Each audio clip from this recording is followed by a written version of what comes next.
बुदली में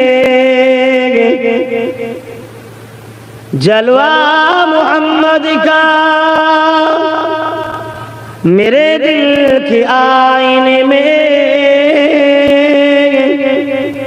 नक्शा है मोहम्मद का। कोई जन्नत में जाएगा, कोई दोज़ख में पहुंचे, मदीने की तरफ दौड़े दीवाना मोहम्मद का।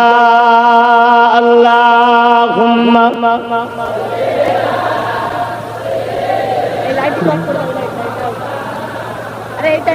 घुरिए दाओ ना अपना घुरबे ना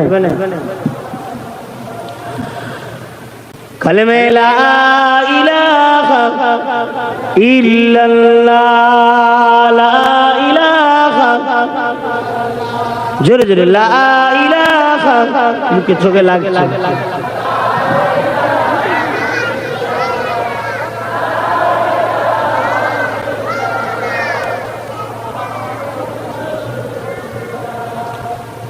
हस्बी रब्बी जल्लल्लाह मा फी क़ल्बी ग़ैरुल्लाह नूर मोहम्मद सल्लल्लाह हक़ ला इलाहा इल्लल्लाह ला इलाहा जोरे जोरे ला इलाहा इल्लल्लाह ला इलाहा ला इलाहा इल्लल्लाह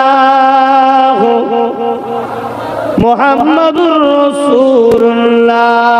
अल्लाहुम्मा सल्ली अला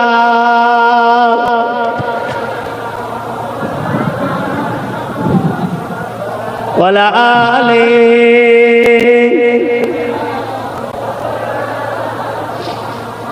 وقال الله تعالى في كلام المجيد والفرقان الحميد وما خلقت الجن والإنس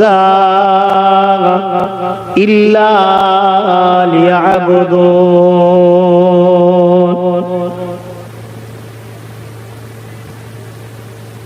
وقال النبي صلى الله عليه وسلم من أحب لله وأبغض لله وعطى لله ومنع لله فقد استكمل الإيمان। উপস্থিত হাজিরানে মজলিস, আমার আব্বা জানেরা, আমার নওজোয়ান তরুণেরা, যুবকেরা, ছোট ছোট বাচ্চারা, পর্দার আড়ালে অবস্থিত আমাদের সকলের মা ও বোনেরা, প্রতি বছর না এবছরও বেতকুন্ডু গ্রামে কোরআন সুন্নাহ দ্বীন ইসলাম আহলে সুন্নাত ওয়াল জামাআতের আকীদা কোরআন সুন্নাহ ইজমা কিয়াসের মতদর্শের উপরে কোরআন সুন্নাহকে সামনে রেখে কিছু আলোচনার মাহফিল আপনারা করে আসছেন। আলহামদুলিল্লাহ এবছরও হচ্ছে। আর যে মাসটা আমাদের কাছে চলছে এটা হলো জিলহজ মাস, যে মাস এক কথাই বলতে পারি পরীক্ষা, প্রেমের পরীক্ষার মাস, যে মাস কুরবানি, ত্যাগ, আল্লাহর জন্য সবকিছু উৎসর্গ করার মাস। সেই মাসে আমরা বেশ কিছু মানুষ একত্রিত হয়েছি। অপরদিকে পুরো পৃথিবীতেই আবার একদল অশুভ শক্তি, সন্ত্রাস শক্তি, জঙ্গিবাদ, আতঙ্কবাদ শক্তি, সমাজ বিরোধী মানবরূপী পশু শক্তি, তারা আজকে মাথা চাড়া দিয়েছে। চারিদিকে ফিতনা, খুন খারাপি, দাঙ্গা ফাসাদ, নিরীহ মানুষের উপরে জুলুম অত্যাচারের সীমা অতিক্রম করতে চলেছে। ঠিক এই রকম একটা পরিস্থিতিতেও সময়ের মধ্যে দিয়েও আল্লাহর কাছে শুকরিয়া আদায় করি যে আল্লাহ আমাদের দ্বারা একটা কোরআনের মাহফিল কায়েম করিয়ে নিচ্ছেন। বলুন আলহামদুলিল্লাহ। যেভাবে চতুর্দিকে সমাজ বিরোধী জালিম অত্যাচারীরা মাথাচাড়া দিয়েছে, মনে হয় আগামী দিন হয়তো এই মাহফিল করা কোনো খুব কঠিন হয়ে যাবে। মনে হয় আগামী দিন কোরআনের আলোচনার মাহফিল, দ্বীন ইসলামের আলোচনার মাহফিল, শরিয়াত অনুযায়ী জীবন ব্যবস্থায় চলা আমাদের জন্য বড় ভয়ঙ্কর বিপদের ঝুঁকি হতে চলেছে। হয়তো আমার সমাজের ইয়ং ছেলেরা সেভাবে গুরুত্ব এখনো দিচ্ছে না, কিন্তু জানি না এদের গুরুত্ব কবে আসবে, এদের ঘুম কবে ভাঙবে আমি জানি না। তবে যে পরিস্থিতি তৈরি হচ্ছে, এই পরিস্থিতিতে আমার দিল বলছে আগামী দিন এই দ্বীন ইসলাম এবং দ্বীন ইসলামের কর্মকাণ্ড যেগুলো ইনসাফের পক্ষে, ইনসানিয়াতের পক্ষে, মানবতার পক্ষে, কল্যাণের পক্ষে, এই কর্মকাণ্ড, ইসলামের কর্মকাণ্ড সমাজে আগামী দিন ঘটানো, চালানো, অনুসরণ করা খুবই মুসিবতের, বিপদের ঝুঁকি আসছে। কেন আপনারা সবই জানেন, তার মধ্যে দিয়েও যে আজকে আল্লাহ করিয়ে নিচ্ছে, আরো একবার বলি আলহামদুলিল্লাহ। কেননা এই সমাজে এক শ্রেণীর মানুষ যারা টার্গেট করেছে ইসলাম ও ইসলামের ঐতিহ্যগুলোকে মিটিয়ে দিবা, এই টার্গেটের পিছনে একটাই কারণ, তারা তাদের ধর্মের দোকানকে চালাতে পারছে না। একটাই কারণ, তারা তাদের ধর্মীয় ভণ্ডমিকে সমাজের মানুষের কাছে আর খাওয়াতে পারছে না। যুব সমাজ পুরো পৃথিবী জুড়ে সবাই ইসলাম মুখী হচ্ছে। বলুন সুবহানাল্লাহ। এজন্য ইনসাফ মুখী, ইনসানিয়াত মুখী, ন্যায়ের পক্ষে আসুক মানুষ যারা অপছন্দ করে, তারা ইসলামের বিরুদ্ধে চরম হয়ে উঠে পড়ে লেগেছে। এ সমাজের এক শ্রেণীর মানুষ চায় সমাজ যেন অন্ধকারে থাকে, সমাজ যেন নেশার মধ্যে থাকে, সমাজ যেন গরিব থাকে, সমাজ যেন কৃতদাস দাসী থাকে।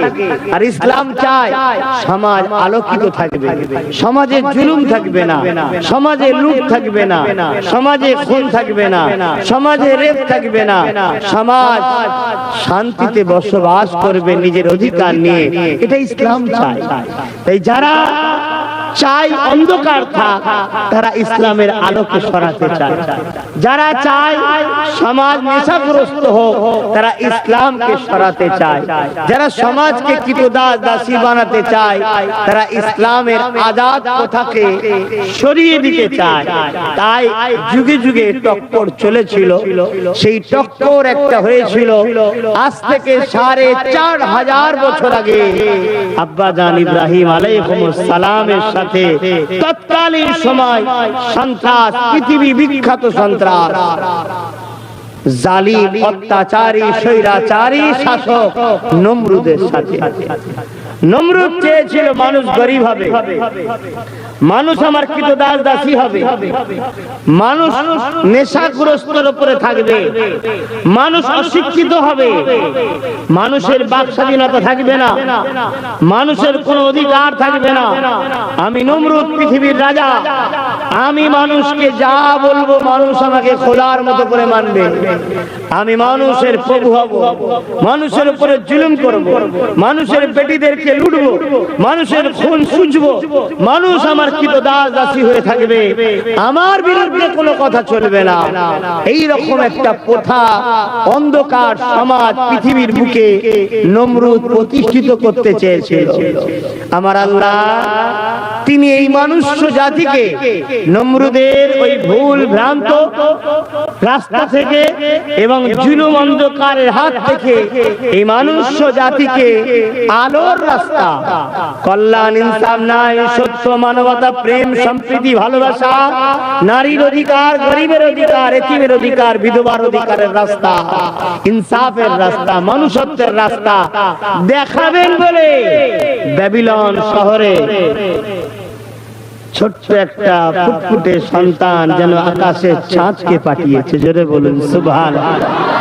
নবীদের সঙ্গে চাঁদের তুলনা দেওয়াও চলে না, কিন্তু চাঁদটা না বললে আপনারা বুঝবেন না, কেন আমাদের কাছে চাঁদটা হলো সব থেকে সুন্দর একটা যেন জিনিস। চাঁদের সঙ্গে নবীদের তুলনা চলে না, কারণ চাঁদ নবীদের কদমের উপযুক্ত নয়। জোরে বলুন সুবহানাল্লাহ। কদম তো দূরের কথা, আরণ চলে যায়, কদমের ধুলোর উপযুক্ত চাঁদ নয়। নবীদের মাকাম, নবীদের সৌন্দর্য আল্লাহ এত করেছে। জোরে বলুন সুবহানাল্লাহ। আবার নবীদের মধ্যে থেকে কিছু রাসূল আছেন যাদের মাকাম আরো বেশি, তিনাদের মধ্যে থেকে হযরত ইব্রাহিম আলাইহিস সালাম বলেন আরো মাকামওয়ালা। জোরে বলুন সুবহানাল্লাহ। কেন এত মাকামওয়ালা সংক্ষেপে বলে দিই, কেন ইব্রাহিম নবী হলেন আমার রাসূলের দাদা জান হন। জোরে বলুন সুবহানাল্লাহ। বংশের দাতা, পূর্বপুরুষ। তো যাক, ফিরে আসেন, আল্লাহ একটা সন্তানকে পাঠালেন। তার আগে অনেক বড় কথা, ও সব যদি খুঁটিয়ে খুঁটিয়ে বলতে যায় তাহলে কয়েক মাস লাগবে, কয়েক দিনও হবে না, কয়েক মাস লাগবে। এতটুকু বলি, নমরুদের কাছেও কিছু গণককার ছিল, যেমন ফেরাউনের কাছেও ছিল, নমরুদের কাছেও ছিল। সেই নমরুদকে বলেছিল একটা সন্তান আসছে, যে সন্তান তোমাকে তোমার এই পৃথিবীর সাম্রাজ্যের বাধা হয়ে দাঁড়াবে। তো অনেক বড় কথা, একটা দিন ওই গণককারকে জিজ্ঞেস করা হলো সন্তানটা এখন কোথায়? গণককার গণক করে বলতে লেগেছে, আমরা ইসলামে গণক করা হালাল না হারাম, বিশ্বাস করাটা হালাল না হারাম, ঈমান চলে যাবে। কথা বুঝে আসছে? আর এখন তো যারা গণককার আছে এরা সেই দিনের গণককারের মতো নয়, তবুও তারা বাস্তবের সাথে অনেক শিক্ষা অর্জন করেছিল। এ তো সব ভণ্ড, সেজে গুজে সাইনবোর্ড লাগিয়ে বসে গেছে, তার ধান্দা। তো যাক, ইসলামে এগুলো হারাম। তো যেই জায়গায় বলতে চাইছি, গণককার গণক করে বলছে নমরুদ সর্বনাশ, কি হয়েছে? আরে সে সন্তান তো গত রাত্রিরে ভূমিষ্ঠ হয়ে গেছে। বলুন সুবহানাল্লাহ। এদিকে হাজারো চেষ্টা করেছে নমরুদ, ফেরাউন চেষ্টা করেছিল কি, বাড়ি বাড়ি দুজন করে সৈন্য দিয়েছিল, পুত্র সন্তান জন্ম হলেই কতল করো। আর নমরুদ কি করেছিল জানেন? কত বড় শয়তান, সন্তান হতে দেবো না, প্রত্যেকটা স্বামীকে স্ত্রীর থেকে আলাদা করে দিয়েছে। শুনছেন? প্রত্যেকটা স্বামীকে স্ত্রীর থেকে আলাদা করে দিয়েছে। আর সৃষ্টিকর্তার সৃষ্টি কেমন? স্বামী স্ত্রী মিলনের মাধ্যমেই তো সন্তান হয়। তা আলাদা হয়ে গেলেন নমরুদ, শয়তানের ধান্দা, আর সন্তান হবে না। যেমন আমার দেশে কিছু ছোট ছোট নমরুদ বেরিয়েছে, শুধু এটা খাওয়াচ্ছে ওটা খাওয়াচ্ছে। কি জন্য খাওয়াচ্ছে? কচি হতে দেবো বলছে না, বলেন। আরে কচি আমরা বলি আদর করে, কথাটা কি খারাপ বলে ফেললাম? ছেলেগুলো হাসছে কেন? আব্বা আমি কিছু ভুল বলে ফেললাম? আচ্ছা ভালো কথা বলি, সন্তান হতে দেবো না। আরে গ্রাম্য কিছু ভাষা থাকে না, থাকে না, আমরা একটু আদর করে বলে ফেলি। কথা বুঝে আসছে? খারাপ দিলেন না সবার? দেখবেন কেন হুজুর মানুষ যেমন ভালোবাসেন, আবার ঝটকা লাগতেও সময় লাগে না। যেখানে প্রেম বেশি সেখানেই ব্যথা বেশি। কি তো ভালোবাসেন দাদা হুজুরের আওলাদ হিসাবে, আবার ঝুট করে আবার মনও খারাপ। এত প্রেম আমাদের ঠুনকো হয়ে গেছে, একটুতেই শুধু ভেঙে যায়। কি হবে বলেন? আগামী দিন তো আরো ঝড় ঝাপটা আসবে, কি করে টিকবেন? মজবুত হন, মজবুত হন, নীতির উপরে মজবুত হন। যাকে ভালোবাসবেন, যদি ভালো লাগে, প্রেম যখন করবেন, তার আর চাল চলন টেরা বেকা, বয়স হয়ে গেছে সব দেখলে হবে না, মজবুত করে তাকেই ধরে রাখতে হবে। তাই তো নাকি? না মাঝে মাঝে চেঞ্জ করবেন। আব্বা চেঞ্জ করা যায় না? চেঞ্জ করা যায় না। কেন? ওটা মহব্বতের জিনিস, ওখানে অন্য কেউ আর আসতে পারে না। ঠিক তেমন এক একটা জিনিস এক একটা স্থান এক একজন পেয়েছে। আপনি যদি আমাকে পীর ভাই হিসেবে ভালোবাসেন, কি ভাই? পীর ভাই। কেন? আমরা সবাই দাদা হুজুরের সিলসিলার মুরিদ, দাদা হুজুরের আওলাদ, আমরা সবাই রুহানি আওলাদ, আমি জিসমানি আওলাদ। পীর ভাই হিসেবে যদি ভালোবাসে, ও দু চারটে লোকের কথা শুনে সমালোচনা করে লাভ নেই, তাহলে জানতে হবে প্রেম দুর্বল। তো যাক, চলে আসেন। তা নমরুদ এত বড় শয়তান যে সন্তানই যখন হবে না, তাহলে ইব্রাহিম আসতে পারবে না, ওই বাচ্চাটা আসতে পারবে না। কিন্তু আল্লাহ যেটা চাইবে এটাকে কেউ রুখতে পারে ভাই? যেমন আমার দেশে অনেকে চাইছে কিয়ামত হতে দেবো না। শুনছেন না শোনেন? এসব খবর রাখেন আপনারা? কথা বলছে না। আমার দেশে ভারতবর্ষে সামান্য একটা রাজ্যের সিএম হয়েছে, ওদের মাথা গরম হয়ে গেছে, বলছে কিয়ামত হতে দেবো না। মাথা মোটা একটা ফুসকুড়ি হবে, সেটাকে সারাবার ক্ষমতা নেই। কথা বুঝে আসছে না? একটা ফুসকুড়ি হবে, ওই ফুসকুড়িটাকেই সারাবার ক্ষমতা নেই। চুলকানির ওষুধ বার করতে পারছে না ঠিকভাবে, এখন বলছে কিয়ামত হতে দেবো না। তারা উঠে পড়ে লেগেছে। তো যাক, যদিও বা মাফ করবেন, আল্লাহ পাক মাফ করে। এইরকম যারা যুগে যুগে একটা করে শয়তান ছিল, যুগে যুগে ছিল, একটা বা একাধিক শয়তান ছিল, আজও কিছু শয়তান আছে। তা নমরুদ চেয়েছে সন্তান হতে দেবো না। তা আমার দেশেও কিছু কিছু লোক এখন চাইছে সন্তান। বলো বলো। আর যারা হতে দেবে না বলছে, তারাই আবার মাইকে মুখ দিয়ে মা বোনেদেরকে বলে সন্তান বেশি করে লাও। শুনছেন না? শোনেন? তারা নিজেরাই সংসার করে না। যেমন তোমাদের মেদিনীপুরে একজন আছে, নিজেই সংসার করে না। এদের দলের লোকেরাই আবার বলে কি সন্তান বেশি করে দাও। এই কথাটা কত বড় অসভ্য কথা! মা বোনগুলো কি সন্তান তৈরি করার মেশিন নাকি? এটা অসভ্য কথা নয়? এইরকম সব মেসেজ দেয়। আর শুধু মুসলমানদের যেন না হয়ে যায়, এটা হলো প্ল্যান এদের, তাই তো নাকি গো? তবে এরা কতটা প্ল্যান করছে জানি না। আমরা মুসলমানও তো নিজে থেকেই অনেকটা দূরে সরে গেছি নাকি? সন্তান আগে যেভাবে বাপ দাদু ছিল সেভাবে তো আর নাই, খুব কম হয়ে গেছে। তো যা খালি ওই দিকে আর যাচ্ছি, সন্তানের পিছনে বেশি পড়ে গেলে অসুবিধা আছে। আমি যেদিকে চলে যাচ্ছি সেটা হলো এটাই, যারা এই আইন তৈরি করছে তাদের আব্বা জানদের আবার 7-8টা করে সন্তান, কত বুঝে আসছে? তারা আবার আইন তৈরি করছে। যদি আইনটা আগে হয়ে যেত, ও নিজেই আসতো না দুনিয়ায়। নমরুদের ঠিক স্টাইল এমনই ছিল, কিন্তু ও একটা অন্য ভয় খেয়েছিল যে যে সন্তানটা আমার রাজত্ব শেষ করবে সে না এসে পড়ে। যেমন এই পুরো পৃথিবীর জালিমরা একটা সন্তানের ভয়ে কিন্তু এখন অপেক্ষায় আছে। জানেন তো নাকি? ওই সন্তানটার নাম কি? সকলে বলো। ইমাম মেহেদী সালাম। বাচ্চা কোনো জানে না? কথা বলো। বাচ্চা কোনো জানে না? বাচ্চা কোনোকে শিখাবে কারা? বাপ মার দায়িত্ব তো নাকি? হ্যাঁ, শিখাবে তো নাকি? বাচ্চাগুলোকে শিখাও। কেন? আমার ক্ষুদ্র জ্ঞান বলছে এই বাচ্চাগুলো হয়তো মেহেদী আলাইহিস সালামের সৈন্য হবে ইনশাআল্লাহ।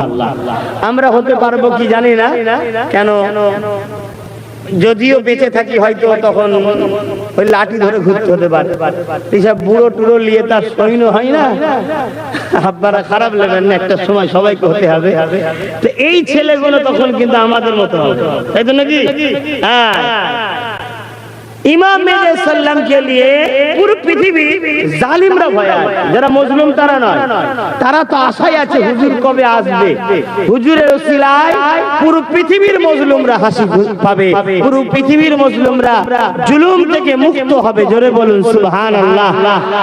জালিমরা কিন্তু টেনশনে আছে, সবথেকে বেশি টেনশনে আছে ওই যে ইসরায়েল, ওই যে আমেরিকা, ওইরা সব বেশি বেশি টেনশনে আছে। কেন? এদের সব দাদাগিরি ঠান্ডা হবে হুজুরের ওসিলায়। তো ভাইরা আমার, যাক আমি অন্যদিকে চলে যাচ্ছি। তো এই সময়তে আল্লাহর হুকুম যেদিন ছিল সেদিন হযরত ইব্রাহিম আলাইহিস সালামের আব্বা জানকে আল্লাহ পাক রাত্রিতে ঠিক এরকম রায়াত আছে, অটোমেটিক তার জেলের গেট খুলে যায়। ওই অবস্থাতে তিনি নিজের পরিবারের কাছে আসেন। আল্লাহর বিধান যে সিস্টেম আছে সবই আপনারা জানেন, সেই বিধানে এক জায়গায় হওয়ার পর আল্লাহ ইব্রাহিম আলাইহিস সালামকে আম্মার রেহেমে দিয়ে দেন। জোরে বলুন সুবহানাল্লাহ। এবারে যে আর যে গণক ছিল সে তো বলেছে এসে গেছে, বাচ্চাকে খোঁজো। তখন ওনাকে এক পাহাড়ের গুহার মধ্যে নিয়ে যাওয়া হলো। আমাদের বাচ্চারা যে গ্রোথে বাড়ে, ইব্রাহিম আলাইহিস সালামে একদিনে পরে যাই হয় 1 মাসের গ্রোথ যে হয় বেড়ে যায়, 2 দিন পরে 1 বছরের গ্রোথ বাড়ে। যে বাচ্চাটার যখন ইব্রাহিম সাল্লামকে দেখতে পায় তখন দেখতে লেগেছে 4-5 দিনের বাচ্চা, কিন্তু ইব্রাহিম সাল্লামের বয়স তখন 6-7 মাসের বাচ্চার মতো। তাই সন্দেহ থাকার কোন ব্যাপার আর রইল না। ইব্রাহিম সাল্লাম আস্তে আস্তে বড় হতে লাগলেন। হওয়ার পর ইব্রাহিম আলাইহিস সালাম অনেক বড় কথা ভাই, আমি যদি সব বলতে যাই সময় হবে না। নমরুদের বিরুদ্ধে, অন্যায়ের বিরুদ্ধে, অত্যাচারের বিরুদ্ধে ইব্রাহিম আলাইহিস সালাম মানুষকে বুঝাতে লাগলেন। কিন্তু এই কুরবানির হিস্ট্রিটার দিকে একটু ফিরে আসছি। ইব্রাহিম আলাইহিস সালামকে আল্লাহ এমন এমন পরীক্ষা নিয়েছেন যে কঠিন পরীক্ষা ইতিপূর্বে কাউকে আল্লাহ নেন। সর্বপ্রথম এত কঠিন পরীক্ষা আব্বাজান ইব্রাহিম আলাইহিস সালামকে নিয়েছে, যিনি আমাদের আব্বাজান হন। বলুন না আপনাদেরও আব্বা হন, কি খুশি নয় আপনারা? বলুন আলহামদুলিল্লাহ।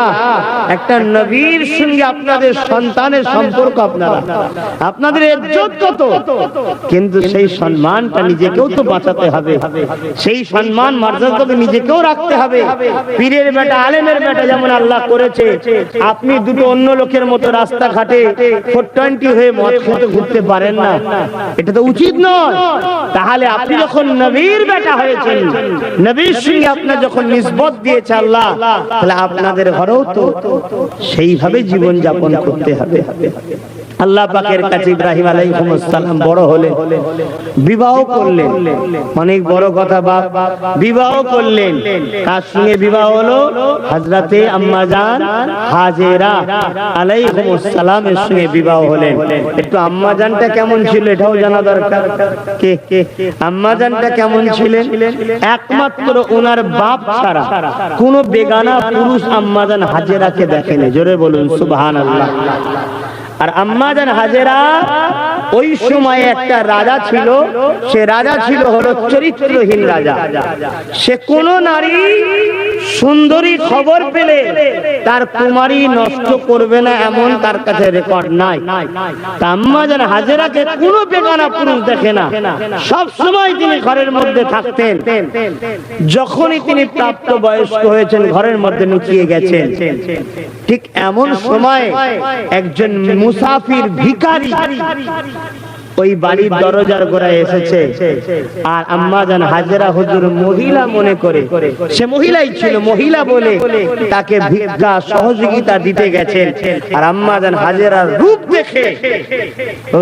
দেখে ওই জালিম রাজার কাছে এই মহিলা গিয়ে মেসেজটা দিয়েছে যে এমন একটা মেসেজ দেবো রাজা তোমায়, তোমার লাইফে এই লাইফে এমন কোন ব্যাবিলনে এমন কোন মানুষ নেই যে এত সুন্দরী রমণীকে কখনো কেউ দেখেছে। আর একেবারে কুমারী, কোন পুরুষ তাকে দেখেনি। রাজা তো তাকে অনেক পুরস্কার দিল, সে বলে দিল। দিবার পর রাজা সৈন্য পাঠিয়ে দিল, যাও আম্মা জান হাজেরাকে উঠিয়ে নিয়ে আসো, হাজেরাকে উঠিয়ে নিয়ে আসো। এই উঠাবার জন্য যখন সৈন্য আসছে, খবর পেয়ে গেছে হযরতে আম্মা জান হাজেরা কোথায় যাবে? আল্লাহর ভয়ে নিজের ইজ্জতকে বাঁচাবার জন্য আম্মা জান জঙ্গলে চলে গেলেন। জোরে বলুন সুবহানাল্লাহ। কেন? অন্য যেখানেই যাবে জানে জালিম রাজার হাত থেকে বাঁচার কোনো উপায় নাই। আজও ছোট ছোট এরকম জালিম নেতা বেরিয়েছে, সমাজের বেটিদের উপরে জুলুম করছে, সমাজের বেটিদের উপরে অত্যাচার করছে, সমাজের বেটিদের ইজ্জত আবরুকে লুটছে, তাদেরকে হত্যা করে দিচ্ছে। আরে পেপারে একটা দুটো বাই চান্স লিক হয়ে যায়, হাজার হাজার করছে, যেগুলো সব ধামাচাপা পড়ে গেছে, কোনো খবর নাই। কে গরিবের মেসেজ দেবে? কোনো পোকা টোকা এসছে নাকি বলতে, তাই যেন কি কামড়াচ্ছে। এটা বন্ধ করেন, হাওয়াতে এসছে মনে হয়, বন্ধ করে দেন পাকা পাকা। তো ভাইরা আমার, আম্মা জান, আচ্ছা মাথার গোড়ায় কেন আলো দেন? মাথার গোড়ায় আলো দেন সময় কম, ধরো কাউকে তুলতে হবে। চলো চলো চলো, দাদি আস, দাদি খুলে যাবে, থাক থাক, সব খুলে দাও, মাথার গোড়ায় আলো দাও। শোনে শোনে, সময় কম। আম্মা জান হাজেরা হুজুর জঙ্গলে যাচ্ছে, শুনলে অবাক হবে। জঙ্গলের হিংস্র পশুগুলো যখন, আমি বুঝাবার জন্য বলছি, কাকে দিয়ে বুঝায়? যখন কোনো ভালোবাসার মানুষ আছে, যেমন কোনো আলেম ওলামা আছে, পীর মাশায়েখ আছে, আপনারা ইস্তেকবালের জন্য দাঁড়িয়ে থাকেন না দুদিকে অপেক্ষায়? তা আম্মা জান হাজেরা হুজুরের জন্য আগে থেকে জঙ্গলের পশুর কাছে খবর ছিল, জানো? আর অবশ্যই ছিল। তারা দুদিকে কাতারবদ্ধ হয়ে দাঁড়িয়ে আছে, আম্মা জান হাজেরাকে ইস্তেকবাল করবে বলে। জোরে বলুন সুবহানাল্লাহ। আম্মা আস্তে আস্তে জঙ্গলে চলে গেলেন, এভাবে জীবন যাপন করতে লাগলেন। জালিম রাজা এর খবর তার শয়তানি খিদা মিটাবার জন্য সে ভীতিগ্রস্ত হয়ে যাচ্ছে। লাস্টে আম্মা জান হাজেরা হুজুরের আম্মাকে তুলে নিয়ে এসেছে, জোর করে বন্দী করেছে, বন্দী করে জুলুম করছে, অত্যাচার করছে, বয়স্ক মহিলা তাকে মারধর করছে। এই মেসেজটা আম্মা জান হাজেরা হুজুরের কাছে তিনার খালা আম্মা পৌঁছেছে। আম্মা জান হাজেরা হুজুর একটাই কথা বললেন, আমি ওই জালিম রাজার মোকাবেলায় গিয়ে আমার মাকে তো বাঁচাতে পারবো না, আমি আমার দায়িত্ব পালন করছি, ইজ্জত বাঁচানোর হুকুম আল্লাহ দিয়েছে, দায়িত্ব পালন করছি, আর আমার মায়ের জন্য আল্লাহই যথেষ্ট। জোরে বলুন সুবহানাল্লাহ। এ দোয়া শেষ হলো, জালিমের মধ্যে কি একটা পরিবর্তন এলো, আম্মা হাজেরার আম্মা জানকে ছেড়ে দিলেন। জোরে বলুন সুবহানাল্লাহ। কিন্তু যত গোপনই থাকুক, বাদশা অনেক গুপ্তচর মহিলাদের মধ্যে ছেড়ে দিল, মহিলা মহালে ছেড়ে দিল। ওই গুপ্তচরে একদিন খবর এসে গেল আম্মা হাজেরা অমুক জঙ্গলে আছে। বাদশা সৈন্য সামন্ত দিয়ে, অস্ত্র দিয়ে বিভিন্ন ভাবে জঙ্গলের পশুদের ঘরে হত্যা করে আম্মা জান হাজেরা হুজুরকে কোন রকম ভাবে তিনি আর পালাতে পারলেন না, বন্দী করে ফেললেন। আম্মা জান হাজেরা হুজুরকে নিয়ে এসে রাজার খাস কামরায় বন্দী করেছে। আম্মা জান হাজেরা হুজুর চোখের পানি ফেলে সেজদায় পড়ে গেছে, মালিক আমি খুশি মনে কোনদিন, যেদিন থেকে শরীয়তের বিধান আমাকে পর্দা করার হুকুম দিয়েছে, নিজের বাবা ছাড়া, আব্বা ছাড়া কোনো বেগানা পুরুষকে নিজেকে দেখতে দিইনি, শুধু তোমার খুশির জন্য। আজ জঙ্গলে চলে গেছি তোমার খুশির জন্য, কিন্তু হাজেরা আজকে নিরুপায়, জালিমের হাতে বন্দী হয়ে গেছি। এই জালিম শাসকের সঙ্গে আমি লড়াই করার ক্ষমতা নাই, তবে তুমি তো বলেছো অসহায়ের সাথী তুমি, তা আল্লাহ তোমার কাছে আজ আমার ইজ্জতের আশ্রয় চাই, আপনি আমাকে বাঁচান, এই বিপদ থেকে আপনি আমাকে রক্ষা করুন। আম্মা জান এভাবে সেজদায় পড়ে কাঁদছে, আর জালিম তার অন্যায়ের খারাপ মতলবকে পূরণ করার জন্য যখন বাদশা তার ঘরের কামরার দরজাকে খুলেছে, এক ঝলক শুধু দেখেছে, সঙ্গে সঙ্গে এক হাঁটু পর্যন্ত ওই বাদশা তার রাজপ্রাসাদের যে চাতান আছে, শান আছে, ঘরের মার্বেল, তৎকালীন সময় যে রকম সিস্টেম ছিল, কথা বুঝে আসছে, সঙ্গে মারমার ইয়াকুত যেসব পাথরের ঘর আগেকার রাজাদের ছিল, সেই পাথরের ঘরে এক হাঁটু পর্যন্ত রাজা পুঁতে গেছে জমিনে। জোরে বলুন সুবহানাল্লাহ। যত লড়ে তত জাতি কলের মতো চেপে ধরে। রাজা বুঝতে পেরে গেছে এটাই মহিলার অভিশাপ বদদুয়া। তাই রাজা বলছে, হাজেরা আমি ভুল করেছি, আমি তোমায় চিনতে পারিনি, তুমি আমায় মাফ করে দাও, আমি তোমার সঙ্গে কুধারণা খারাপ কাজ আর করতে যাব না। আল্লাহর ওলি, আল্লাহর মাহবুব যারা হয় তারা বড় নরম দিলের হয়। আম্মা জান মাফ করে দিলেন। রাজা আবার যেমন কি তেমন উঠে গেল, জমিন ঠিক হয়ে গেল। জোরে বলুন সুবহানাল্লাহ। আল্লাহর ক্ষমতা আছে না? এটা আওয়াজ সবাই দেবে। চুপ থাকা মানে অস্বীকার করা। আল্লাহর ক্ষমতা আছে না নাই? আল্লাহ তো তিনি যিনার হুকুমে জানবিহীন জান পেয়ে যায়। যার জান নাই আল্লাহ শুধু হুকুম করবে, সে হাসতে চুরি করবে, জান পেয়ে যাবে। জোরে বলুন সুবহানাল্লাহ। আম্মা জান হাজেরা হুজুর এই যে দেখেছে, এক নজর দেখেনি, এত পাগল হয়েছিল। আম্মা জানকে এত সুন্দরী আল্লাহ করেছিলেন। আল্লাহু আকবার। আল্লাহ সৃষ্টি আমাদের আম্মা জান, আমাদের কি হয়? আম্মা জান হন। হ্যাঁ, আম্মা জানকে এই যে একবার দেখলো জালিম রাজা, ও কিছুক্ষণ পরে আবার তার শয়তানি খেয়াল জেগেছে। রাজার এমনি গরম থাকে, যেমন আমাদের ছোটখাটো রাজাগুলো সব কত গরম দেখেন, এত ঝটকা খায়, ঠোকর খায়, পরিবর্তন হয় না। গরম, কারো পয়সার গরম, কারো পুলিশের গরম, কারো লিডারের গরম, গরম থাকে না। সে রাজা, রাজার উপরে তো কোনো বিচারই হবে না, রাজা, তাই গরম এত। আবার আম্মা জানের ঘরের দরজা যেই খুলেছে, অমনি আম্মা জান আসমানের দিকে হাত তুলে বলেছেন, আল্লাহ আপনি ছাড়া এই অসহায়ের কেউ নাই। জোরে বলুন সুবহানাল্লাহ। সঙ্গে সঙ্গে মায়ের ডাকে আল্লাহ সাড়া দিয়েছে, এক কোমর পর্যন্ত বাচ্চা ঢুকে গেছে। জোরে বলুন সুবহানাল্লাহ।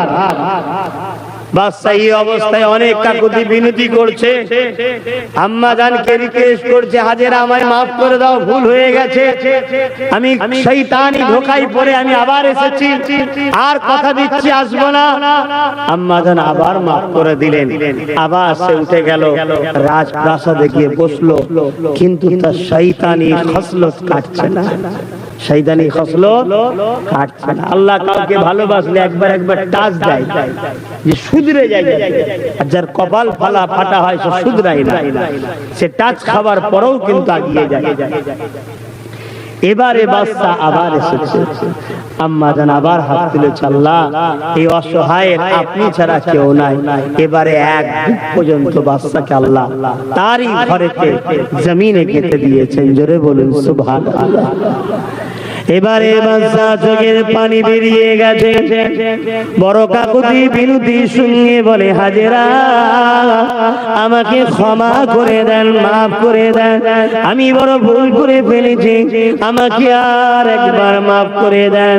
আম্মা জান বলতে লেগেছে, না না তুমি বড় বদমাইশ, তুমি কথা শোনো না, তোমার অন্যায় জুলুমের পাপ একেবারে মাথায় উঠে গেছে, এই জায়গায় তোমাকে আর ক্ষমা হবে না, কেননা তুমি বারবার অন্যায় করেছো, কথাকে ভঙ্গ করেছো। ওই সময় বাচ্চা কোনো উপায় না পেয়ে বলতে লেগেছে, হে হাজেরা বিশ্বাস যদি না হয় আমি আপনাকে আজ থেকে মা বলে মেনে নিলাম, আপনি আমাকে সন্তান বলে মেনে নিয়ে সন্তানকে একটা বার ক্ষমা করে দেন। এমনি তো মায়ের দিল বড় নরম হয়, মায়ের জাতেরা বড় নরম দিলের হয়, আবার আল্লাহ পাকের পেয়ারা বান্দি জিনারা হয় তারা আরো বড় নরম দিনের হয়।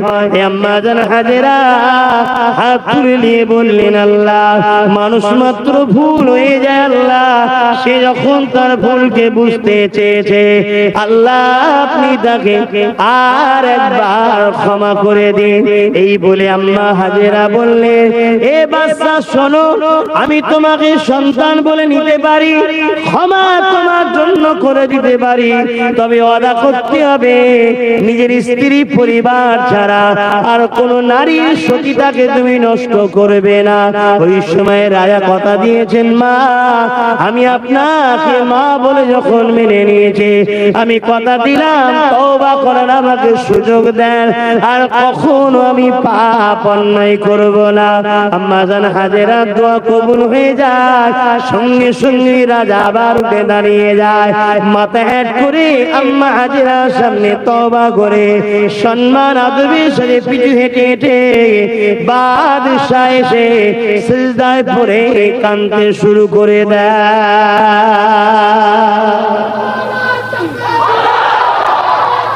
আল্লাহ সন্তান মা যদি এরকম হয়, সন্তান তো ইসমাইল আলাইহিস সালামই হবে নাকি? এই যে ইহুদি সম্প্রদায়রা যখন সালাউদ্দিন আইবির জীবনী পড়েছিলেন, তখন ইহুদিরা বলেছিল আমাদের টার্গেট আজ থেকে মুসলিম মহিলাদের উপরে। আমরা মুসলিম মহিলাকে ইসলাম বিরোধী ভাবে এমন ভাবে জড়িয়ে দেব যাতে করে মুসলিম মায়েদের পেট থেকে আর দ্বিতীয় সালাউদ্দিন পয়দা না হতে পারে। শুনছেন তো নাকি? এই বদমাই, এই মোবাইলে শুনছেন তো নাকি? দেখুন আজকে আমার মায়েরা কি করছে, প্রত্যেক জায়গায় না পর্দা আছে, আবার ইচ্ছা করে ফটো তুলে তুলে সব ফেসবুকে আপডেট করছে। সামান্য ভিক্ষার জন্য বেপর্দা হয়ে বেরিয়ে পড়ছে। এগুলো সব ইহুদিদের পরিকল্পনা। কেন? মা যদি সালাউদ্দিন আইবির মতো মায়ে হয়ে যায়, তাহলে আবার সালাউদ্দিন জন্ম হবে। আবার যদি সালাউদ্দিন জন্ম হয়, তাহলে মসজিদ আকসা আবার উদ্ধার হবে। জোরে বলুন সুবহানাল্লাহ। তবে হ্যাঁ, উদ্ধার তো হবে। ওরা যতই চাস আসবে তো বটেই। সালাউদ্দিন আইবির আম্মার থেকেও বড় আম্মা আছে, যিনি হযরত ইমাম মেহেদীকে পেটে রাখেন। জোরে বলুন সুবহানাল্লাহ। আছে, নেই কে বলেছে? কিন্তু আমরা আমাদের আম্মাদেরকে বলি, আমার আম্মাদের বোঝা দরকার যে আমরা আমাদের সন্তানের ক্ষেত্রে কতটা তারবিয়াত দরকার, কতটা পবিত্র হয়ে থাকা দরকার। কেন? একটা গাছ যেমন লাগাবো, ফলটা তেমনই হবে। গাছ লাগাবেন আমরা, আর খাবার সব করবেন হিমসাগর আম, হয় না কখনো, তাই তো নাকি? দেখো না, ওই ছেলেটাকে বললাম মন করবি না, কিন্তু এতটা বদমাইশ, অথচ ও যদি আমায় ভালোবাসে, এসে যদি থাকে, তো আমার কথাটা শোনা দরকার। আবার দেখুন মোবাইলে ব্যস্ত হচ্ছে। তাহলে বলুন আমরা কত খারাপ হয়ে গেছি। তাম্মা জান হাজরা হুজুরকে বাদশাহ বড় রাজকীয় ভাবে রাজমাতার সম্মান দিলেন। কথা বুঝা? সম্মান দিলেন। তো যাক, আমার বুঝাবার উদ্দেশ্য, এইরকম একটা নারীর সঙ্গে আব্বাজান ইব্রাহিম আলাইহিস সালামের বিবাহ হলেন, যিনি একজন জলিলুল কদর নবী ছিলেন। আল্লাহ পাকের হুকুম সংসার হতে লাগলো। দীর্ঘ 90 বছর হয়ে গেল, একটাও সন্তান হচ্ছে না। আল্লাহ পাকের কাছে দোয়া চাইতে লাগলেন, ও রব্বি আল্লাহ, আমাকে একটা সন্তান দিন।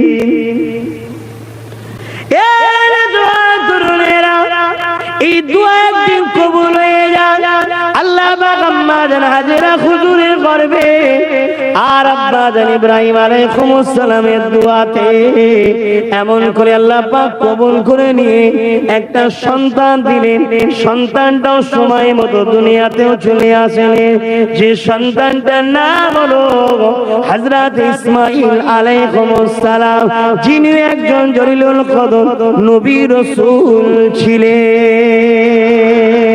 এ যুবকেরা, তরুণেরা, বাপেরা, অনেক বছরের অপেক্ষা, অনেক দুয়ার ফল ইসমাঈল আলাইহিস সালামকে পেয়ে আব্বা জান ইব্রাহিম আলাইহিস সালাম বড় খুশি হয়ে শুকরিয়া আদায় করতে লাগলেন, বাচ্চাকে আদর যত্ন করতে লাগলেন।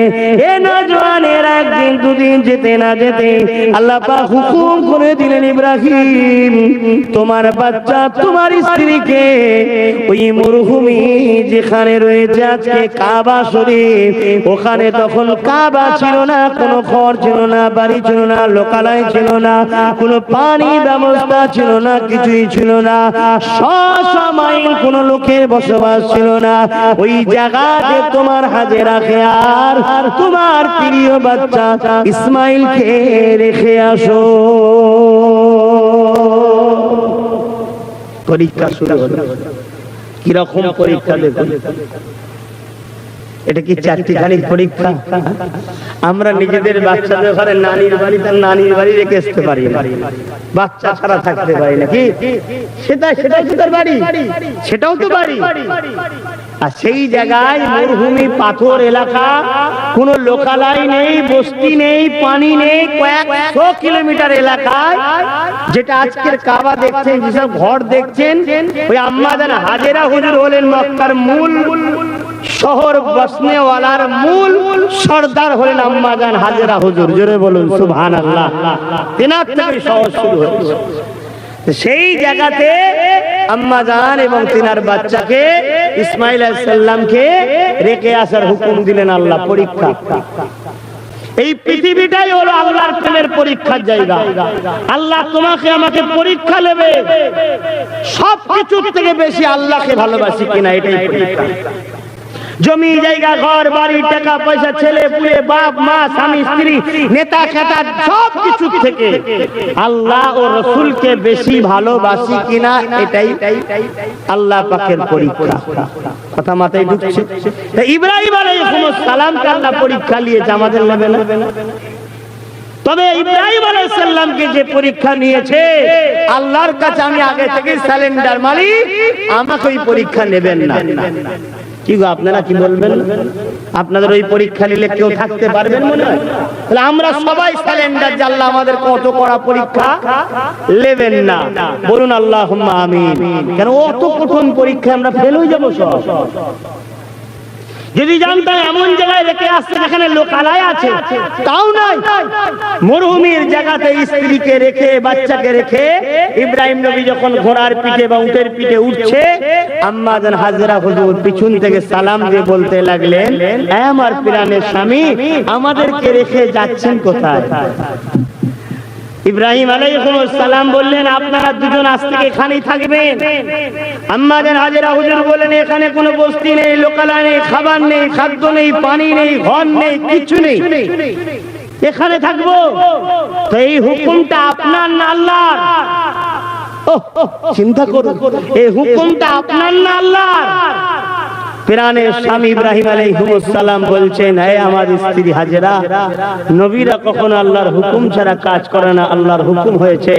আম্মাজান হাজেরা কতটা তাওয়াক্কালতু আলাল্লাহ ছিল দেখুন। আমার মায়েদের কিছু তাওয়াক্কালতু আলাল্লাহ আছে?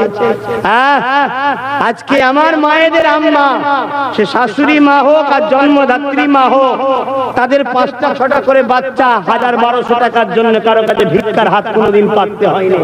আর আমার মায়েদের আজকে একখানা কি দুখানা বাচ্চা, এর জন্য ভিক্ষা নিবার জন্য সরকারের অনুদান ভাতার জন্য বেরিয়ে পড়ছে। তাহলে বলুন আমাদের আল্লাহর উপরে ভরসা কোথায়? আর কিসের টাকা দিচ্ছে কোনো ঠিক নেই। সুদের টাকা না দেহ বিক্রি করার টাকা না মদের টাকা? কেন পশ্চিমবাংলা তো মদে আবার নম্বর 1-এ চলে গেছে। কি এক দিনে 12,000 কোটি টাকা করে মদ বিক্রি করেছে। এত মাতালের সংখ্যা বেড়েছে। আমার মায়েদের উদ্দেশ্য করে বলি, মা, হয়তো কোন মোল্লা মৌলভী সাহেব বুঝাবে সরকার দিচ্ছে যখন নিতে হবে, মা কথাটা ঠিকই, সরকার দিলে নিতে হবে, ওটা আমাদেরই অধিকার। কিন্তু আপনাকে দিচ্ছে কেন? আপনার স্বামীকে দিলে দেওয়া যায় না? আপনার সন্তানকে দেওয়া যায় না? ঠিক আছে, আপনার নামই আসবে, কিন্তু আপনার স্বামী আপনার সন্তানকে হাতে দিলে হয় না? কথা মাথায় ঢুকছে না? ঢুকে না? কিন্তু না, আপনাকে দেওয়া হচ্ছে, কারণ আছে। এই কারণটা হলো ইসলামের বিধান হলো এটাই, নারীদের ঘরে খাদ্যের জন্য কিয়ামতের দিন প্রশ্ন করা হবে না যে তোর খাবারটা হালাল ছিল না হারাম ছিল। কেন? পুরুষ হলো অভিভাবক, সে সন্তান হোক, স্বামী হোক, বাপ, শুনছেন? নারী যদি খাদ্য ভুল হয় এর জন্য প্রশ্ন করবে না। নারী একজন আন্ডারে আছে, হালাল ইনকাম করে খাবার দায়িত্ব পুরুষের। আর যদি পুরুষ হারাম ইনকাম করে, পুরুষ ধরা পড়বে, নারী ধরা পড়বে না। কিন্তু এজন্য আমাদের এখন কবুল হচ্ছিল না। কেন? আমরা হাজার জায়গায় বসি, বন্ধু বলেছে চা খা, বন্ধুর পয়সা ঠিক নেই, দোয়া কবুল হচ্ছে না। কিন্তু আমার মায়ের জাতেদের কিন্তু হাতটা কবুল হবে। কেন? খাদ্যের ব্যাপারে ওনাদের নির্ভেজাল, যাই খাক, আমি যাই এনে দিই, তাকে তো আল্লাহ ধরছে না। ঠিক না বেটি গো? কিন্তু সেই জায়গায় বড় প্ল্যান করে মুসলিম নারীদের হাতে সামান্য ভিক্ষা দিয়ে সেই পয়সার মালিক তাকে বানিয়ে দেওয়া হলো। ওই পয়সার হিসাব মায়েদের ঘরে দিতে হবে। কথা মাথায় ঢুকছে মশলাটা? খুব সাবধান হন। কিন্তু কে আমার কথা শুনবে বলে? কে শুনবে? তবে হ্যাঁ, আলহামদুলিল্লাহ এই বলাতে একজন হলো তো শুনুন, ওইটাই যথেষ্ট, ওটাই আমার জন্য যথেষ্ট। এবারে কে শোনে না শোনে সেটা আমি খুব ভালোভাবে জানি, কেন আমার আম্মারা যাইতো যে বাপ তোমার কথা শুনে আমি লি না, কিন্তু লি না বলে পাড়ায় একটু টার্গেট করে। অনেকে বলে এই মনে হয় আব্বাস সিদ্দিকীর ভক্ত। আমি আবার মশলা বলে দিয়েছি, মা যদি মনে হয় জানের উপরে হামলা হবে নিয়ে নেবেন, আল্লাহ দেখছে, কিন্তু নিজের জন্য খরচ করবেন না। শুনছেন না শোনেন? আর যেমন সুদের টাকা কি করা হয়, আমি দিচ্ছি বলা যাবে না, তাহলে সঙ্গে সঙ্গে সুদ নিলে বিনা প্রচারে, বিনা নামে, বিনা শর্তে আমি দিচ্ছি, কেউ না জেনে দে দাও, এটা কেউ দিয়ে দেবে, মিটে যাবে। তাহলে কথা শুনছেন তো? কেন জালিমদের বাড়ন্ত বেশি, তো জালিমরা জুলুম করতে পারে। আম্মা জানা হুজুরের সঙ্গে হযরত ইসমাঈল আলাইহিস সালাম ওখানে রয়ে গেলেন। ওই সময় যখন বললেন, এ আমার প্রাণের স্বামী রে, কে আপনি রেখে যাচ্ছেন? আল্লাহ পাকের হুকুম এটা ছিল। হযরত ইব্রাহিম আলাইহিস সালাম বললেন, নবী আল্লাহ পাকের হুকুম ছাড়া চলে না। ওই সময় আম্মা জান হাজেরা কি বলেছিলেন, হে আমার প্রাণের স্বামী, তাহলে আপনি নিশ্চিন্তায় যান, কারণ আপনার থেকে অনেক বড় আমার গার্জেন হলো, আমার অভিভাবক হলো স্বয়ং আমার আল্লাহ পাক।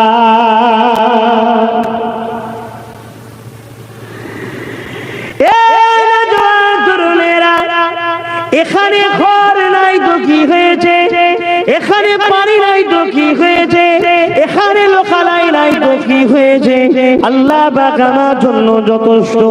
আল্লাহ যখন হাজেরাকে তার বাচ্চাকে এখানে থাকতে বলেছে, অবশ্যই তিনার ভালোবাসায় আমরা এই জায়গায় অবশ্যই থাকতে পারবো। কেন আমরা বলি আল্লাহকে ভালোবাসি, আমরা বলি আল্লাহর জন্য জান দিতে পারবো। আমি হাজেরা কোনো কথা আর বলবো না, আপনি যেতে পারে। ইব্রাহিম আলাইহিস সালাম চলে গেলেন, এদিকে পানি বন্ধ। এই যুবকেরা আম্মা জান হযরতে হাজেরা আলাইহিস সালাম বাচ্চা ইসমাঈল আলাইহিস সালামকে কোলে নিয়ে রয়েছে। পানির জন্য বাচ্চা ইসমাঈল আলাইহিস সালামের পিপাসা লেগেছে। এদিকে আম্মা জান পানির তালাশের জন্য, পানি কোথায় পাওয়া যাবে, পানির প্রয়োজন হয়েছে। দূরের দিকে তাকালেন, একটা পাহাড় রয়েছে যেটাকে সাফা পাহাড় বলা হয়। ওই দিকে যখন নজরটা পড়লো, সূর্যের তাপ বালির উপরে পড়েছে, বালি চকচক করছিল। দূর থেকে আম্মা মনে করে পানি, ছুটে গিয়ে দেখে বালি বালি চকচক করতে লেগেছে। ওই জায়গা থেকে যখন মারওয়ার দিকে আবার তাকালে, মারওয়ার একটা পাহাড়ের নাম, ওই দিকেও দেখতে লেগেছে, আবার পানি চকচক করতে লেগেছে। আম্মা জান হাজেরা আলাইহিস সালাম ওই মারওয়া পাহাড়ের দিকে ছুটতে লেগেছে, যে দেখতে লেগেছে বালি রয়েছে। এই বালি দেখে পানি মনে করেছে চকচক করতে লেগেছে। তাড়াতাড়ি করে আম্মা জান মারওয়া পাহাড়ে উঠে ওখান থেকে দোয়া চাইতে লেগেছে। রাজু হাজিদের ঘরে সাফা মারওয়া ঘুরতে হয়, এই দোয়াটাও চাইতে হয়। এই যুবকেরা, তরুণেরা, বাপেরা, অনেক বড় কথা, সাতবার যে সাই করতে হয়। আম্মা জান হাজেরা আলাইহিস সালাম এই পানির জন্য 7 বার ঘুরেছিলেন 4500 বছর আগে। আল্লাহ এত খুশি হয়েছে, ওই 4500 বছর আগের ইতিহাসটা আজও 4 লাখ, 5 লাখ, 10 লাখ, 20 লাখ টাকা খরচ করে আল্লাহর কাবায় গিয়ে আমরা ওই সাফা মারওয়া ছুটাছুটি করি।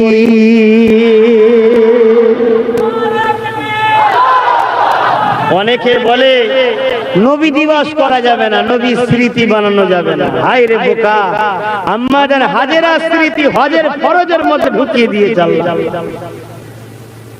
যদি আম্মা হাজেরা স্মৃতি বানাতে আল্লাহ বলে, যিনি না হলে আম্মা হাজেরাও হতেন না, ইসমাঈল নবী হতেন না, সেই মুহাম্মদ রাসূলের ছোটবেলার ইতিহাস আলোচনা করা যাবে না? আমি আল্লাহর কাছে দোয়া করি আমার সেই সকল ভাইদের আল্লাহ নবীর প্রেমিক বানিয়ে দিক, বলুন আমিন। ভুল ভ্রান্তি ছেড়ে দিয়ে আমাদের ঐক্য হওয়া দরকার। কেন এইদিকে কেন্দ্র সরকার যেভাবে ওয়াকফের উপরে হামলা করছে, মুসলিম অধিকারের উপরে হামলা করছে, গতকালকে আপনারা খবর পেয়েছেন কি জানি না, কলকাতার মতো শহরে বোরখা পরে যাওয়ার জন্য তার উপরে জুলুম হয়েছে। প্রকাশ্য বলা হচ্ছে ভারতবর্ষে হিন্দুস্তানে বোরখা পরা হবে না। উচিত সংবিধান বিরোধী কথা বলার জন্য রাজ্য সরকারের পুলিশ দ্বারা অ্যারেস্ট করা দরকার, কিন্তু অ্যারেস্ট করবে না রাজ্য সরকারের পুলিশ, অ্যারেস্ট করবে কাকে? কথা মাথায় ঢুকছে না? যারা সংবিধানের পক্ষে তাদেরকে অ্যারেস্ট করবে। কেন? ঠিক কথাই বলেছে, রাজ্য সরকারের মনের কথা বলে। তারপরে আপনারা আরেকটা খবর পেয়েছেন কি জানি না, গতকাল রাত্রিরে যখন ঘুমাতে যায় মোবাইলে অ্যালার্মটা দেব ফজর বেলা উঠতে হবে, আর অমনি দেখলাম একটা ফেসবুকে সামনে পয়েন্টে চলে এসেছে কি, উত্তর 24 Pargana new town, Rajarhat new টাউনের মতো জায়গায় একজন কেউ ব্যবসা করে, গরুর ব্যবসা করছে, সেই গরুর ব্যবসা কি ধরে কিছু মানুষ তার উপরে জুলুম অত্যাচার করেছে। এই সময় একজনকে বন্দী করেছে, বন্দী করার জন্য যারা জুলুম করেছে তাদেরকে বন্দী করেছে, আর যে ব্যবসায়ী তাকে মেরে হসপিটালে পাঠিয়ে দিয়েছে, বাকি সব পালিয়ে গেছে। একে উচিত প্রশাসন শাস্তি দেওয়া দরকার, তা না করে প্রশাসন র‍্যাব নামিয়ে যারা মেরেছে, যাকে বন্দী করে ধরেছে, তাকে ছিনিয়ে নিয়ে এসছে পাবলিকের হাতে। শুনছেন কি হচ্ছে? তার মানে মুসলমানের অধিকার ভারতবর্ষে এবারে খর্ব হচ্ছে প্রকাশ্য, এতদিন হচ্ছিল গোপনে। তাই বারবার বলতাম রাজ পাওয়ার তৈরি করো। আমার অনেক মুসলিম ভাই আমাকে ভুল বুঝে গাল দিতে, সমালোচনা করতে, আমার কম এলো, আজও করে অনেক। মনে রাখবে, সংবিধানের অধিকার পেতে গেলে সংবিধানের পদে বসাতে হবে আমাদের ছেলেদেরকে, ওই পদের লোক দরকার, না হয় কিন্তু তোমরা কামিয়াব হতে পারবে না। তো যাক, আমি ওদিকে আলোচনায় যাচ্ছি না, সময় কম। তবে আগামী দিন অকাবলি আন্দোলন হচ্ছে, সব তো ঠান্ডা হয়ে গেছে। আমি পড়ছি, খবর পেয়েছেন তো নাকি? আমি কবে থেকে করছি? কম বেশি 10 বছর ধরে আমার আন্দোলন চলছে, আজও চলছে। আগামী দিন আপনাদের এলাকায় এলে একটু খবর পেলে কাজ কাম ছেড়ে যাওয়া দরকার তো নাকি? কেন মিটিং গুলো যত ভিড় হবে, মনে রাখবেন সরকার তত চাপে পড়বে। কেন্দ্র সরকার এই ওয়াকফ কালা কানুনটা কে করেছে? কেন্দ্র সরকার। এই আন্দোলনটা কার বিরুদ্ধে? কেন্দ্র সরকারের বিরুদ্ধে। কিন্তু দুঃখের বিষয় রাজ্য সরকারেরও মাথা যন্ত্রণা করছে, কেন জানি না। কথা বুঝে আসছে তো? আজকে এখানে আলোচনা নয়, আগামী দিন যখন ওয়াকফ আন্দোলন হবে আপনারা একটু যাবেন। কি গো, যাবেন তো নাকি? আর যদি পিছন থেকে পাড়ার নেতারা বলে গেলে তোর ঘর আটকে দেবো, জব কার্ডের কাজ আটকে দেবো, ওই ঘরে থাকতে পারবেন আগামী দিন? যদি আপনাকে মসজিদ চলে যায়, আপনার ঘরে থাকতে পারবেন তো? প্রথমে আপনার চিহ্নগুলোকে মিটাচ্ছে, চিহ্ন পেহচান যখন মিটে যাবে, এক কথাই বলবে বাঙালি মুসলমান মানে বাংলাদেশ থেকে এসছে, আর অবাঙালি মুসলমান মানে পাকিস্তান আফগান থেকে এসেছে, তারা ওই যে নাগরিকত্ব দেবো না বলছে। প্রথম তোমাদের প্রাচীন ইতিহাস মিটাচ্ছে। 100 বছর, 200 বছর, 300 বছর, 400 বছর, 500 বছর, 1000 বছরের মসজিদ, মাদ্রাসা, কবরস্থান যদি মিটে যায়, তার মানে তোমরা ভারতে 100 বছর আগে ছিলে না। এটাই প্রমাণ হবে তো নাকি? এটা মিটাতে চাইছি, আগে লড়াই করে এটা বাঁচাও। তো যাক, সময় তো নেই, কি বচ করবো বলে। আসেন ফিরে যায় আল্লাহ পাকের পিয়ারা বান্দি হযরত জাম্মাদান হাজরা হুজুর এইভাবে সাফা মারওয়া সাই করতে করতে, এ যুবকেরা, তরুণেরা, বাপেরা, ওই যে বিচকানে একটা জায়গায় দেখবে সাফা মারওয়া সাই করার সময় ছুটতে হয়। এই ছুটার কারণটা হলো এই জায়গায় আম্মা জান যখন পাহাড় থেকে নেমে যায় আর ইসমাঈল আলাইহিস সালামকে দেখতে পেত না, কারণ পাহাড় থেকে একটা পাহাড়ে যাওয়ার বিচখানটা হলো একটু ডাউন জায়গা বলে দেখা যেত না। এই জন্য আম্মা ছুটে পাহাড়ে উঠতে যেতে, বাচ্চাকে দেখবে বলে, এই জন্য আমাদের ঘরেও ছুটতে হয়। কিন্তু বিষয়টা বোঝার দরকার, এ যুবকের আল্লাহ বা তিনার পেয়ারা বান্দির স্মৃতিকে এখনো বানাতে লেগেছে, আমাদের দ্বারা বানাতে লেগেছে। যা অনেক বড় কথা, আম্মা জান ফিরে আসলেন, এসে বাড়ি পেলেন না, এসে সে দেখতে লেগেছেন বাপজান। এমন করে ইসমাঈল আলাইহিস সালাম সন্তান বাচ্চাকে শুইয়ে রেখে গিয়েছিল। পা জমিনে গিরালি বাচ্চারা মারে দেখবেন, ইসমাঈল আলাইহিস সালাম পা জমিনে মেরেছে, ওই পায়ের গিরালি লেগে ওখান থেকে আল্লাহ পানির ফোয়ারা জারি করে দিয়েছে। আরো জোরে বলুন সুবহান আল্লাহ। সময় কম ইয়া রাসূলুল্লাহ। এটাই এই 150 বছরের বিজ্ঞানদের রিসার্চ করলে কিন্তু ব্রেনের খুবরিতে ঢুকবে না, কারণ বিজ্ঞানের বয়স 150 বছর, বুঝলেন তো, যে পায়ের গিরালি লেগে পানি বেরোয় কি করে, এটাই বিজ্ঞানের যদি রিসার্চ করতে চান খুবরিতে ঢুকবে না। আর যখন আপনার খুবরিতে ঢুকবে, যিনি বাপের সামান্য শরীরের পানি দ্বারা এত বড় মানুষ মায়ের পেটে বানাতে পারে, তিনি ইসমাঈলের আলাইহিস সালামের জন্য জমিনকে বলেছে ফাট হয়ে যা, পানি বার করে দে। জোরে বলুন সুবহানাল্লাহ। এই সব সৃষ্টিকর্তার হুকুমে হচ্ছে। তো এই পানি এত জোর ফোয়ারা বেরোচ্ছে আর জমিনকে খাচ্ছে পানি, অর্থাৎ আসলে বেড়ে যাচ্ছে। ইসমাঈল আলাইহিস সালামকে আম্মাজান বুকে তুলে নিলেন, নিয়ে দেখছে হু করে বেড়ে যাচ্ছে। আম্মাজান তখন বলেছিলেন জমজম, তার মানে থাম থাম আর বাড়িস না। একেই আরেক বলা হয় জমজম, থাম থাম আর বাড়িস না, কারণ পুরো পৃথিবীকে খেয়ে ফেলতো যদি আম্মাজান থাম থাম না বলতো। জোরে বলুন সুবহানাল্লাহ। সেই থেকে নাম হয়ে গেল জমজম পানি। আর পৃথিবীতে যখন কোন রোগের কোন ওষুধ আর থাকে না, ওই রোগেরও নির্মাণের ওষুধ হলো জমজম পানি। জোরে বলুন সুবহানাল্লাহ।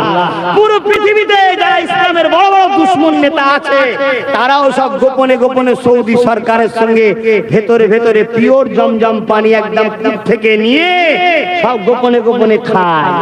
শুনছেন না শোনেননি? কেন জমজম পানির অনেক বড় কুদরত আছে, যেটা বলতে গেলেও এখন 2-10 ঘন্টা সময় লেগে যাবে, ওদিকেও যাচ্ছি না আমি। তো যাই হোক, আম্মাজান পানি পান করলেন, বাচ্চাকে পান করালেন, মা পান করলেন। আহা, বসে আছে বাপ আর সন্তানকে কোলে নিয়ে। মা কেউ নেই, 100 কিলোমিটার বেশি তো কম নয়, আশপাশে কেউ নেই, ঘর বাড়ি পশু পাখি কেউ নেই। কেন পশু পাখি থাকবে কেন এখানে? পাহাড় এলাকা, বালি এলাকা, এখানে পশু পাখি থাকবে কেন? কিন্তু যেই পানি বেরোলো, এবারে কে আসবে? পাখি আসবে। ঠিক বলেছে, পাখি আসা শুরু হলো। জোরে বলবেন না সুবহানাল্লাহ? জোরে বলবেন না সুবহানাল্লাহ? পাখি আসা শুরু হলো। পাখি উঠছে নামছে, পাখি উঠছে নামছে।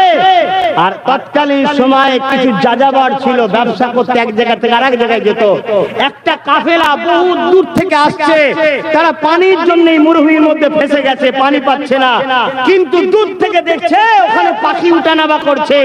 পাখি যেখানে আছে তার মানে পানি। জোরে বলুন। আর আল্লাহকে আম্মাজান হাজেরা বলেছিলেন, আল্লাহ যথেষ্ট আমার জন্য। আল্লাহকে দেখুন, আমরা তো আল্লাহর উপরে ভরসা ছেড়ে দিয়েছি, এই জন্য তো আমাদের দুর্দশা। আমাদের দুর্দশা, আল্লাহর উপরে ভরসা ছেড়ে দিয়েছি। আমি খারাপ নেবেন না, বাস্তব কথা বলছি। আজ আমাদের মুসলমান আলেম উলামা, ইমাম, পীর, পীরজাদা, মাওলানা বেশিরভাগের মধ্যে ঢুকে গেছে, বেশিরভাগের মধ্যে ঢুকে গেছে। ওয়াকাফ কালাকানুনের বিরুদ্ধে বেশি আন্দোলন করতে চাইছে না। অনেকের মধ্যে ঢুকে গেছে, আমাদেরকে মেরে ফেলবে, আমাদেরকে ধরে নিয়ে যাবে, এটা হবে ওটা হবে। আরে আল্লাহর উপরে ভরসা করো, আল্লাহর উপরে ভরসা করো, তোমার তকদিরে যা আছে সেটা হবে। এটা যেমন। আরেকটা হচ্ছে, রাজ্য সরকার বলেছে আর আন্দোলন করবি না, রাজ্য সরকারকে ঘাটাতে চাইছে না। কেন ঘাটাতে চাইছেন না? বলছে বিজেপি কে রুখতে হবে। শুনছেন না শোনেন? মানে বিজেপি কে রুখার জন্য আল্লাহর উপরে ভরসা নয়, মমতার উপরে ভরসা। তো এ মুসলমান মার খাবে না তো কারা খাবে ভাই? বলুন বলুন, কারা খাবে? আহারে ভাই রে ভাই রে, কবে যে আমার কম শুধরাবে আল্লাহই জানে। তবে শুধরে তো অবশ্যই যাবে, কিন্তু রাসূলুল্লাহর হাদিস অনুযায়ী যা নমুনা পড়েছি সেসব কোনো তো আমভাবে বলা যায় না। খুব ভয়ানক ঘটনা কিন্তু আমাদের বাচ্চাদের জন্য অপেক্ষা করছে। আমাদের দোষে, আমাদের দোষে। আরে রাজ্য সরকারকে দিয়ে যে কাজ বিজেপি পুরো দেশে করছে আরএসএস এর সেই কাজটা রাজ্য সরকার দিয়ে আরএসএস করে নিচ্ছে। লক্ষ্য তো একটাই, আরএসএস এর কাজ করা। শুনছেন না শোনেন? কিন্তু আমার কম তো বুঝছে না কেন। ও প্রকাশ্য বলে মারো ধরো কাটো, আর ইনি বলে মারিস না রে আইনে আইনে। ঘরে দরসে ছোটবেলায় নানো দাদা গল্প শোনাতো না, জঙ্গলের মধ্যে বিপদে পড়ে গেছে, আর একজন বয়স্ক মহিলা সেজে এসে বলছে কি হয়েছে বাবা, কি বিপদে পড়েছো, আসো আমার ঘর আছে খেতে দেবো। ঘরে নিয়ে গিয়ে এবারে ঘরের দরজাতে দিয়েছে, দিয়ে দেখছে সব মাথা কাটা পড়ে আছে। শুনছেন না শোনেন? ডাইরেক্ট যদি আমাদের মোকাবেলায় কেন্দ্র সরকার আসে, পশ্চিম বাংলায় চ্যালেঞ্জের সাথে বলছি, চ্যালেঞ্জের সাথে বলছি, পশ্চিম বাংলায় নাকানি চুপানি খাইয়ে দেবো কেন্দ্র সরকারকে। শুনছেন তো শোনেন? হ্যাঁ, এখানে আমাদের পাওয়ার এত আছে, তাই এখানে ডাইরেক্ট ওদেরকে আনছে না, এখানে আনছে কে? থাক থাক থাক থাক আমি আছি তো, থাক থাক আমি আছি তো, অমনি গিয়ে বলছে মেরাই মেরাই মেরাই। এরকম মুনাফেক টাইপের একজনকে বলছে। এই রাজ্য সরকারটিকে মুনাফেক টাইপের। দেখলেন না কিছুদিন আগে কি বললো? হঠাৎ করে খবর পেলাম রেড রোডে নাকি নামাজ হবে। শুনেছেন তো নাকি? এটা সাজানো নাটক। কেন ওই দিল্লি চলে যাও না, সব থেকে বড় দুশ্মন আমি হব বাংলায় আন্দোলন করলে। এটা মুসলমানদের বুকে লেগেছে না লাগে? যারা এর দল করে তার বুকে লেগেছে, লেগেছে না লাগে? আর যে কটা মুসলমান এর দল করে ইমান নেই, একদম মারটা মারা বেঈমান, ও কটা কথা বাদ দেন, কটা কথা বল ছেঁচড়া একদম।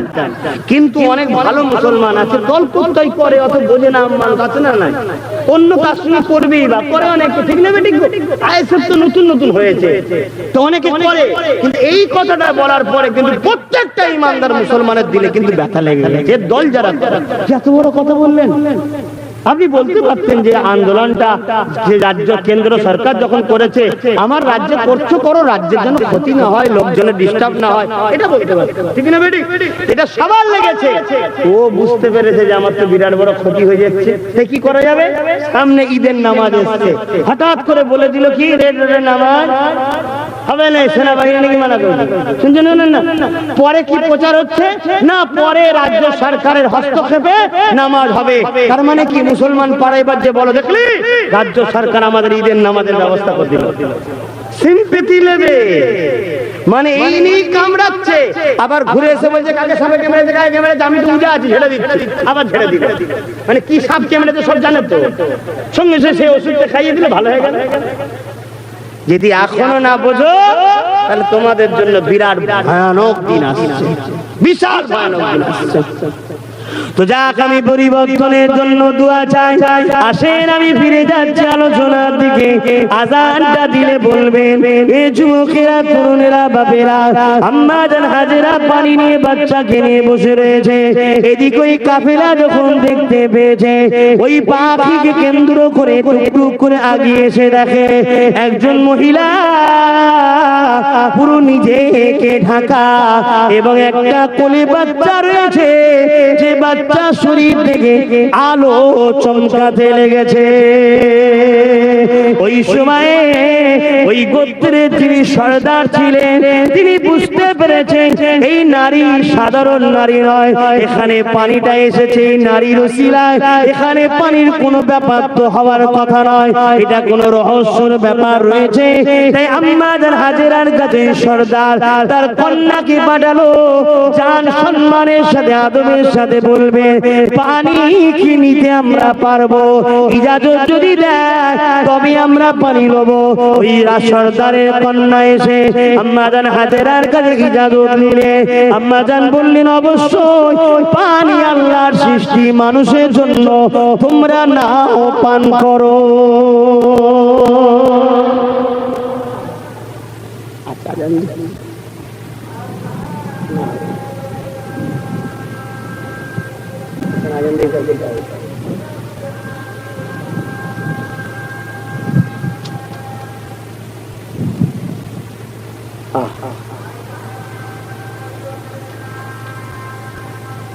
আজানটা হয়ে যাক, তারপর দোয়া করে দেবো, যে নামাজ পড়লো আমরা।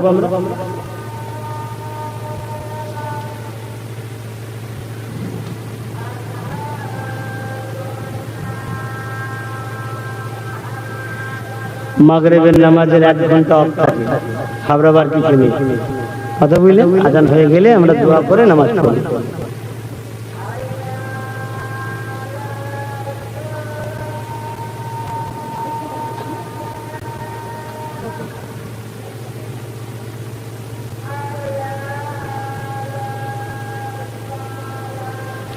লা হাওলা ওয়ালা কুওয়াতা ইল্লা বিল্লাহ।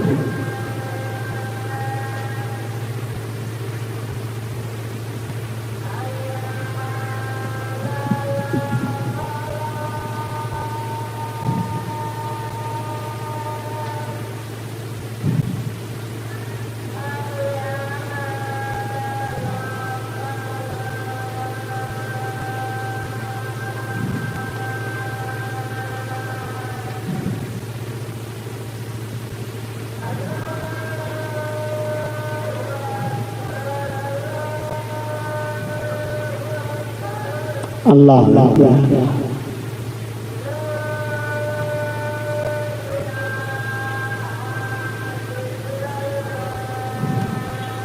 আল্লাহ আল্লাহ।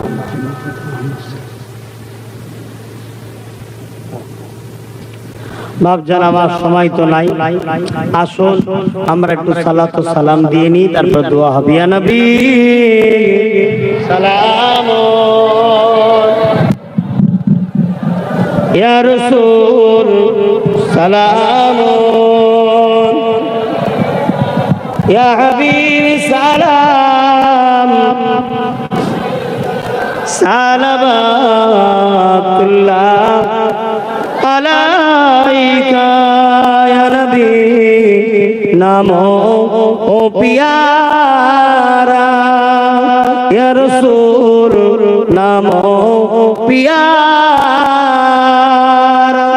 আরশ पर हक ने पुकारा, सच पैगंबर हमारा, या नबी सलाम, या रसूल या हबीब सलाम, সালাওয়াতুল্লাহ। সকলে বসেন, নামাজের সম্মানার্থে এখনই দোয়া হবে। সকলে বিসমিল্লাহ শরীফের সঙ্গে 11 বার দরুদ শরীফ